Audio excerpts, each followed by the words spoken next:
This is Our View, brought to you by the proud members of the Washington Federation of State Employees.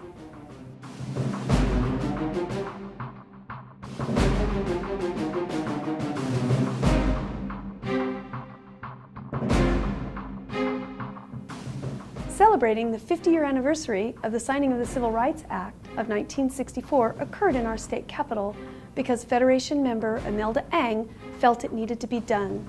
Governor Jay Inslee was also there to mark this event. This is a very important and monumental event, and especially when it comes to the relationship between civil rights and labor. So this is an important event for Federation members to celebrate because there's a direct correlation between the values that civil rights concentrates on and also the values of the union. Civil Rights Act provides protections for unjust acts, and that's what we do as union members. We want to ensure that our workplaces are safe, that we have provisions at work that treat us fairly. When employees are respected in the workplace, that translates into better customer service for the communities that we serve. The Reverend Dr. William Barber, president of the North Carolina NAACP, started Moral Monday. Its members describe it as an ongoing grassroots movement fed up with the trampling of our beloved Constitution. Reverend Barber took this message to the International AFSCME Convention.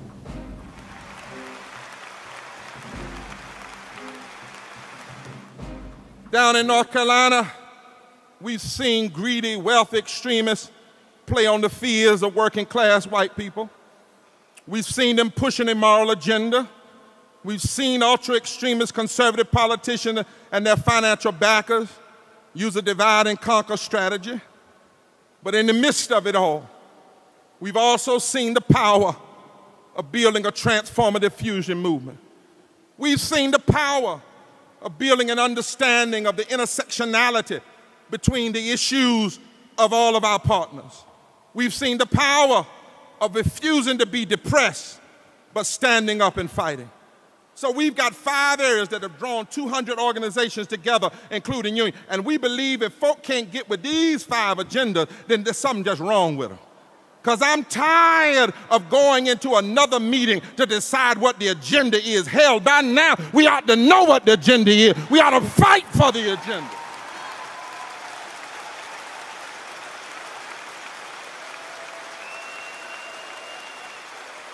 And so, we declare that pro-labor, anti-poverty policies that create economic sustainability is an agenda, a moral agenda.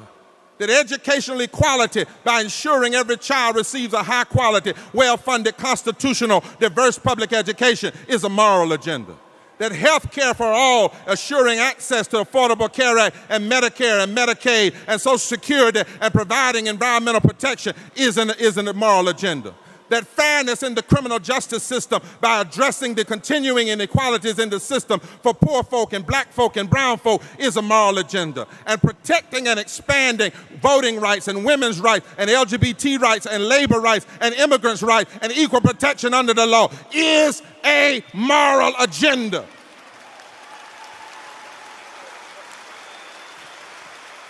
And all of these agendas intersect, because the same people fighting labor rights are fighting civil rights. The same people fighting LGBT rights are fighting health care rights. The same people fighting health care rights are fighting educational rights. The same people fighting educational rights are fighting criminal justice rights. So if they are together, by God, we ought to get together and fight them back. Coming together with a moral message and a moral movement. It works. The governor, when we started, called us crazy, outsiders. So one of the people in his party called us morons. But guess what? When we started, he was at 50%. Now he's at 30% in the polls and falling.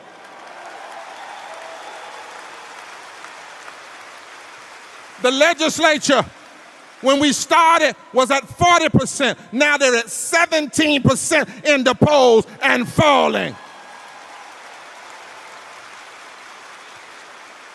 When we started this movement, they said we were just another arm of the Democratic Party. But the more we talked about a moral message, the more it caught on. And now 55% of North Carolinians oppose cutting unemployment.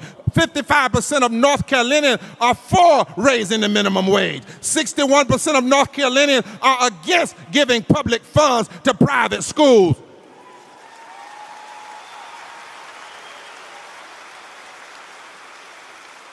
In the South, 73% of voters are now for outlawing discrimination against gays in hiring and firing.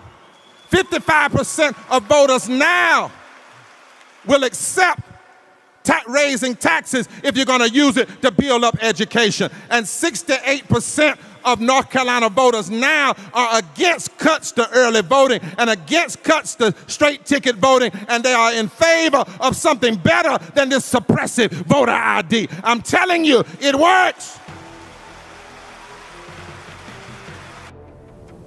Active children are more likely to be healthy children. Our Department of Health has a resource for parents called Safe Kids. You may find it helpful for your children to keep them active, healthy, and safe.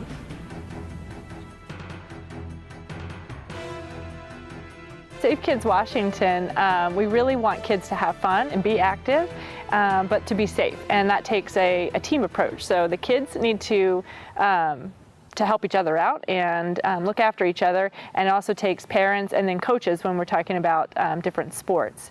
And we look at everything from sports-related injuries, head injuries, concussions, all the way to sprains, and then you go all the way into bicycling and riding your skateboard, horseback riding, lots of different recreational opportunities, even swimming and water safety, kind of all comes together. Because for each of those things, there are preventive measures that you can do to keep yourself safe, and so that you can keep in the game and keep doing the things you love to do.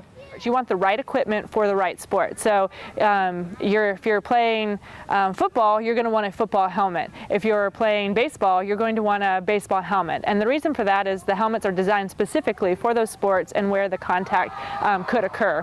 When you're riding bicycles and skateboards, again, same thing. Helmet is the #1 thing that you can use to protect yourself. And a lot of kids are, oh, it's just bicycle riding. Oh, it's just down the street. I don't need a helmet. Well, you know what? There are a lot of things that are unpredictable. A car could pull out of nowhere. A dog could run out of nowhere. You could hit a rock and flip over. More kids are seen in the emergency room for bicycle-related injuries than any other sport or recreation out there. So anytime you're doing sports, whether you're playing an organized sport or if you're out riding your bicycle or just running around with your friends, we want to make sure that everyone, and kids in particular, stay hydrated. Many times parents wonder, well, how much water does a kid need? How much is enough? If you're playing organized sports, we encourage kids to drink lots of fluids 30 minutes prior to the activity, and then during any activity, whether it's sports on the field or out riding bikes, to have about we say 10 gulps for a kid every 15 to 20 minutes. So that's about half a cup of water is the preferred drink. So for every 15 or 20 minutes of being active, so whether that's running around playing or running on the football field, you want to make sure that you're getting enough to drink. And for teens, that's going to be 20 gulps, so about a cup every 15 to 20 minutes, which seems like a lot, but when you're running around and sweating, you're losing all of that water, and dehydration can set in quickly. You want to drink before you're thirsty. The Department of Health is very concerned about, we want kids to be active, we want them to stay active, eat healthy, but we also want them to do it safely. And safety is a public health issue because it has long-term impact on the individual as well as the family and the community. You know, you can have lost potential over your lifetime of earnings, hospital costs, all of these things that cost all of us. The founding of the United States didn't end with the Revolution. Ross Reeder reminds us of Shays' Rebellion. Shays' Rebellion, 1786 to 87, was an armed insurrection by farmers in West Massachusetts against the state government. Debt-ridden farmers, struck by the economic depression that followed the American Revolution, petitioned to the state Senate to issue paper money and to halt foreclosure of mortgages on their property and their own imprisonment for debt as a result of high land taxes. Sentiment was particularly high against the commercial interests who controlled the state Senate in Boston, and the lawyers who hastened the farmers' bankruptcy by their exorbitant fees for litigation. When the state Senate failed to undertake reform, armed insurgents in the Berkshire Hills and the Connecticut Valley, under the leadership of Daniel Shays and others, began in August of '86 forcibly to prevent the county courts from sitting to make judgments for debt. In September, they forced the state Supreme Court at Springfield to adjourn. Early in 1787, Governor James Bowdoin appointed General Benjamin Lincoln to command 4,400 men against the rebels. Before these troops arrived at Springfield, General William Shepherd's soldiers there had repelled an attack on the federal arsenal. The rebels, losing several men, had dispersed, and Lincoln's troops pursued them to Petersham, where they were finally routed. Shays escaped to Vermont. Most of the leaders were pardoned almost immediately, and Shays was finally pardoned in June 1788. The rebellion influenced Massachusetts' ratification of the U.S. Constitution, and it also swept Bowdoin out of office and achieved some of its legislative goals.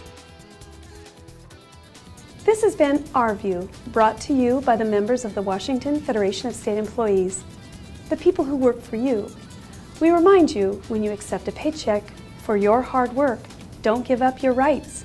Thank you for watching. Justice and fairness are not just policy issues. They are not left-right issues. They are the centerpiece of our deepest faith tradition, our deepest values, and our deepest moral calling. We must remind those who make decisions regarding public policy a truth that the prophet Isaiah said 2,600 years ago: woe unto those who legislate evil and rob the poor of their right and make children and women their prey. We must say to the political structures what Otto Schwammer, an MIT professor, talked to us about in class. We must stop committing attention violence against the poor and against workers. There is a blind spot in our economic philosophy, and it's called the blind spot of consciousness. And the truth is, if you ignore the poor, and if you ignore working people, then one day the whole system will collapse and implode. When we don't deal with racism and poverty, it costs our soul as a nation. Every time we fail to educate a child, it costs us our soul as a nation. Every time we deny living wages and fight workers' rights and leave whole communities in poverty, it costs us the soul of our nation. Every time politicians who get health insurance because they got elected don't want the same people that elected them to have health insurance, it costs us the soul.